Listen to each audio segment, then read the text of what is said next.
په افغانستان کې ترافیکي پیښو تر جګړې وروسته ډېرې کورنۍ ویرجنې کړي. په کابل کې د ترافیکو پولیسو د عمومي ریاست د پلانونو او پالیسیو مشر عبدالودود خیرخوا ویلي په وروستیو 10 میاشتو کې 3500 ترافیکي پیښو د ښځو او ماشومانو په ګډون د څه باندې 1400 کسانو ژوند اخیستی.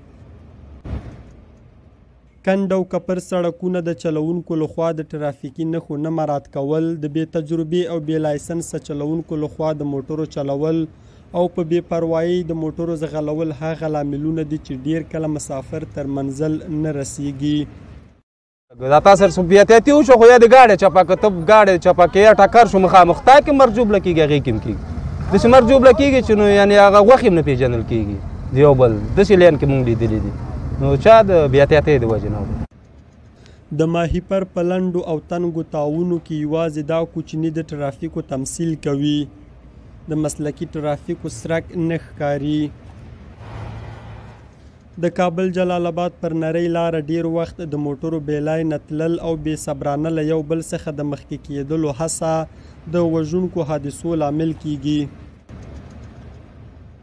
احمد چې په خبره د ترکي د واکمنۍ پر وخت د موټر چلولو لایسنس اخیستی وایي ترافیک د لایسنس ورکولو پر مهال ډیر دقت نه کوي ځکه خو ځینې چلوونکي لایسنس لري مګر له ترافیکي اصولو نه خبره وي. ترافیک دې ونیول شي هغه د باید ترافیک ونیول چې تا ولې دې لایسنس ورکړی د دې یو لوحه یاده نه ده چې زما مخې له مول را روان دی یا چوک را روان دی باید تر ډېر لرې اندازه کې دا وګوري ماشوم وګوري سیلۍ وګوري یو شی هغه ذهن کې ټول د ترافیکانو موږ له به ویلې چې فرضاً وترایي کې به داسې کوزي.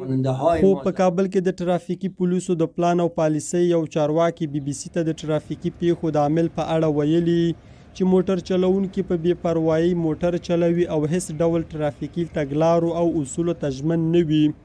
که څه هم په سړکونو کې ترافیکي نښې د سمبولیک ترافیک په څیر لارښوونه کوي چې واټن او ځغاسته په کومه کچه وي. د هیواد د لویو لارو بس چلوونکو په اړه ویل کیږي چې ځینې یې له نشهیي توکو استفاده کوي چې ډیر وخت د ځان په ګډون د سپرلۍ د وژنې لامل کیږي. که چیرته چلوونکي له احتیاط کار وانخلي او د بې لایسنسه چلوونکو مخه ونه نیول شي نو د ترافیکي وژنو لړۍ به د جګړو د وژنو تشه ډکه کړي. اجمل صدیقي، ننګرهار ولایت، سیمه نیوز.